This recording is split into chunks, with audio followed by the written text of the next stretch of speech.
Hey guys, this is Ryan from TrendLizard.com. I hope you're having a wonderful day and a wonderful holiday season. Despite what the stock market's up to, we're currently in what is the worst December from the data that we have dating back to 1950. The worst December in all that data was a 6% loss back in 2002. We're currently about 6.5% lower in December 2018. So despite all that, I hope you're having a great, fantastic Christmas. This will probably be my last post before Christmas. So I wanted to provide you a little bit of education today. We've strayed a little bit from our hot stock analysis that we've been doing over the last few months or so recently and looked more at why this is not a great time to buy. But what this is a good time to do is to educate yourself and to understand the finer points of the Elliott Wave theory and how you can apply it. This might be more directed towards a beginner, but if you're not a beginner at Elliott Wave, then this might provide some good information on just more or less a refresher of how to use Elliott Wave and how to tell when things are going your way and when they're not. So there's 4 questions that I'm seeking to answer today. The first one is, when you're looking at a stock or an index or an ETF for the very first time, how do you determine where you are in the count? How do you determine where we are in that Elliott Wave pattern? The next question I wanted to answer is, how do you determine where the start of first wave is? When is a new trend beginning? Basically, where is the line between the end of the previous pullback and the start of a new trend? The next question I want to answer is, when do you know you're wrong? When you think you found the start of a new trend, how do you know that you're wrong and that, in fact, a new trend has not begun? And then the final question or thing I want to address is just basic Fibonacci retracements. How do we use Fibonacci, and how do we use this super powerful tool to again delineate between trendy moves and counter trend moves? So that is a big plan today. Get comfortable. We'll dive in. We're going to go through the S&P 500 just to kind of answer these questions and to show you how I do it on a day-to-day basis while we're analyzing every corner of the market like we do at TrendLizard.com every day the market's open. So let's dive into the charts and see if we can't learn something new today. All right, here we go. Okay, so here we have every piece of data, every piece of price data that I have on the S&P 500. I use www.stockcharts.com for most of my charting anyway, and especially for these videos that I do, just because it's a real easy user interface and pretty handy. So this is everything I have, again, dating back to 1980 on the S&P 500, which is essentially the stock market, right? It shows all the blue chips, the 500 most popular, widely traded stocks out there. And so here's a good starting point. So to answer the first question, when you're looking at a stock or an index or an ETF, what time frame do you start on to determine where we are in the Elliott Wave pattern? And my answer for that is going to be as much data as you can get your hands on. I think that's the best way to do it. You want as much information as you can get. You want to see where it is in its overall trend since its inception, if you have that much information, or at least as much data as you have, so that you can determine exactly where it is in the big swing of things. If you don't have a ton of data, or if it's just a really confusing long-term chart, then my answer is going to be, you want to start your Elliott Wave count at an important turning point. So for example, you have this big pullback here. There's obviously an important low that happened back in 2009. I don't think anybody will debate that point with you. That would be a good point to start an Elliott Wave count, because you know that something new has begun here, right? So that would be a good point to start looking for your trendy 5-wave counts. So again, that's the very basis of Elliott Wave. 2 things, super simple. Trends play out in 5-wave moves. Counter trend moves play out in 3-wave moves. As long as you have that as your kind of foundation, I think everything else will become pretty simple, especially as we go, as I show you some of the tricks of the trade here. So again, here's all our data from S&P 500. There's 3 moves here that we can see. So let me just show you that here. The first one, let's say, is this uptrend right here. That looks like a big obvious advance. From there, you have a large counter trend pullback here, and then you have a third move to the upside here. So those are the 3 moves that are very apparent.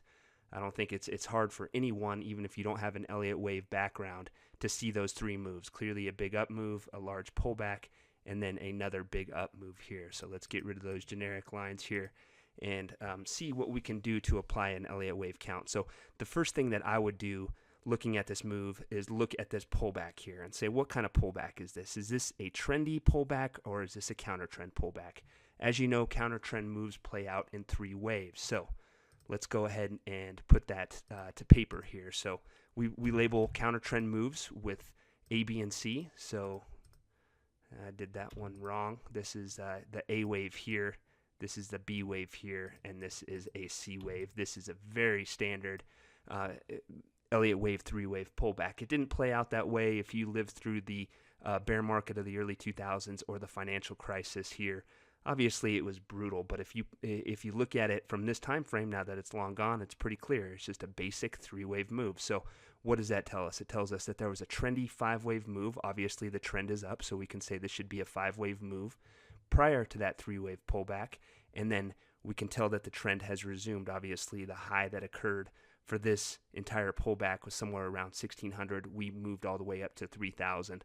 Obviously, the uptrend resumed. There's nothing fancy about that indication there. So there we have kind of the line in the sand. We have this move here. We know that a 5-wave move followed it, and we know that a 5-wave move is following that 3-wave pullback as well. So if we go ahead and try to label this move, basically all we're doing is we're looking for the largest pullbacks that have occurred during this up move here. And I would probably start right here, and I'll kind of develop this as we go, but let's just give this a shot here. There's a larger pullback there. It doesn't look that big on this time frame, but it was a pretty large pullback at the time. So something like this. So that looks like a pretty good 5-wave move. So then you begin kind of the stress test portion of this here. So let's go ahead and see if every up leg, recall that every up leg within a 5-wave advance should itself be a 5-wave advance. So let's see if by putting the labels where we did, if we have 5-wave advances for every up leg, the first, the third, and the fifth advances here. So here we go. Look at that. There's a nice 5-wave advance for wave number 1. So let's go ahead and see if we can apply another one here. Let's see. So there's a first wave in that area. There's a pullback there, number 2. Now I can see here that there was a 1, 2, 3, 4, 5. So that would have completed the 3rd wave. And then you have your 4th wave right there. So that's kind of how I go about it. I start with the big move, knowing that, hey, this is a completed 5-wave move. It has to be judging by the size of this pullback that followed it. So everything before it was a 5-wave move. So you try to label it. You look for the biggest pullbacks. You call those your 2nd and 4th wave pullbacks, and see if you can make it work where every up leg within that trendy move is itself a 5-wave advance. So I think it's even a little bit more clear as we look at the advance that has followed the 2009 low. Let's see here. So again, we're just looking for the biggest pullbacks that have played out to determine where we are in the 5-wave advance. So here is the first wave completed there. There was a larger pullback there. We'll try that out as a 2nd wave. Then we'll go here. That looks like a big straight shot 3rd wave advance right there. And then we have a 4th wave pullback right there. So that puts us fairly close to the end of what's been a big 5-wave advance. I think it's pretty clear just looking at it. These are by far the biggest pullbacks that have occurred. And again, that puts us towards the end of a 5-wave advance. So if we were to really flesh this out and look at every single detail, this is what we'd find. We can see that each leg itself was a 5-wave move within the larger 5-wave advance shown in black. We can see that the 3-wave pullback is very clearly a 3-wave counter trend move. And then again, we can see that the uptrend is a 5-wave move. So again, basically I just start with the 30,000 foot view. I take moves that I know are trends, try to label them as 5-wave moves, make sure that every single one of the up legs within the 5-wave move is itself a trendy 5-wave move, and just flesh it out from there. So here is a look at the advance off the 2009 low. So if we zoom back out here, this is basically this advance that's played off the big low that occurred back in 2009. So we want to do the same thing. Again, I think what we see here is the very large, obvious pullbacks here. We're going to try to label those as wave 2 and wave 4 within a 5-wave advance as we go here. So there's a 3rd wave advance there. And here is a 4th wave advance. So that gives you your real basic 5-wave structure that we're looking at. And then you just, again, you drill in and you try to see if every up leg has taken on a 5-wave form itself to confirm that these larger pullbacks are in fact the 2nd and 4th waves of the entire 5-wave advance. So Here's a little pullback there. That's one of the bigger pullbacks that happened in wave 1. The other larger pullback is super obvious. It's this move right here. So then there you go. You have yourself a 5-wave advance. Now again, you can see a little 5-wave advance here.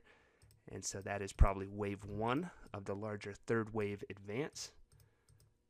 So on and so forth.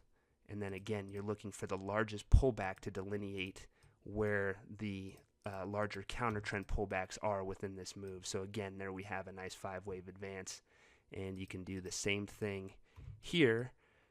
There's a larger pullback that started here more recently, and then you don't really have a 4th wave pullback, so that makes me believe that we are currently in that 4th wave pullback. So that is how I go about labeling the advance off the 2009 low.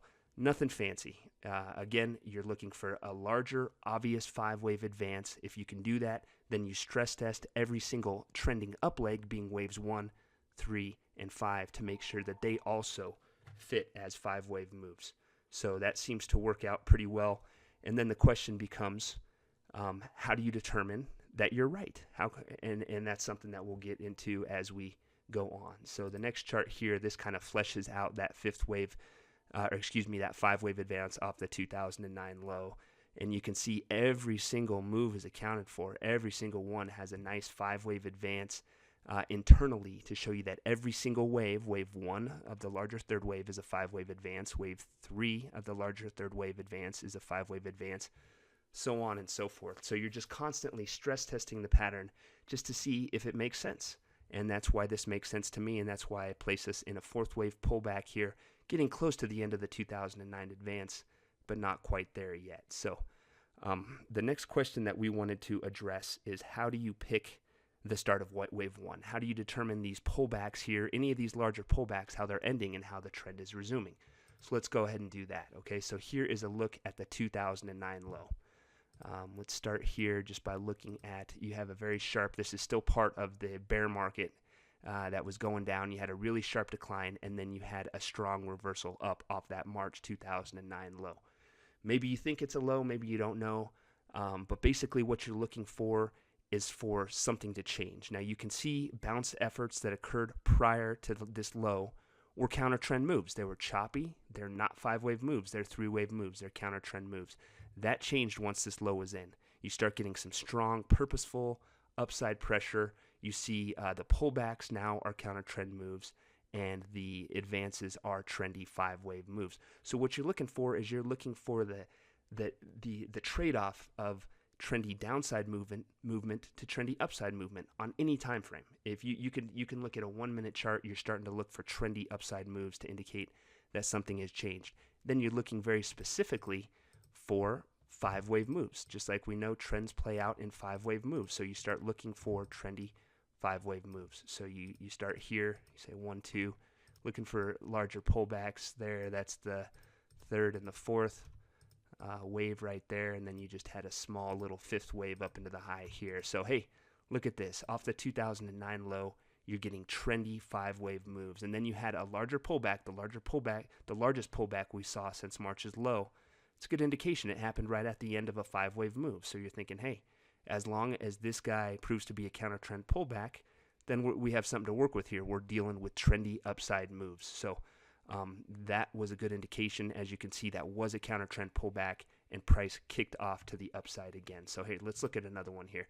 This is the big pullback. This was a big pullback in the grand scheme of things in the current bull market that happened in 2011. So one thing that you're looking for when you're dealing with pullbacks is you're looking for it to be a 3-wave move, right? We know that counter trend pullbacks play out in 3 waves. Sometimes it's not super clear, but you get a general idea. You say, okay, let's look for a 3-wave pullback. Once we get a 3-wave move, then we can be on guard for a reversal upward. So here we had a 3-wave move. Again, it wasn't the cleanest move in the world. Didn't matter. It took a 3-wave form, then it reversed, and again, you saw that strong, trendy action happen to the upside to indicate that that pullback was over. So that would be the first wave. Then you have a second wave here. And then you get the second wave was clearly a counter trend pullback. That's a good setup when you get a strong up move like this and then a counter trend pullback. Price starts kicking off to the upside again.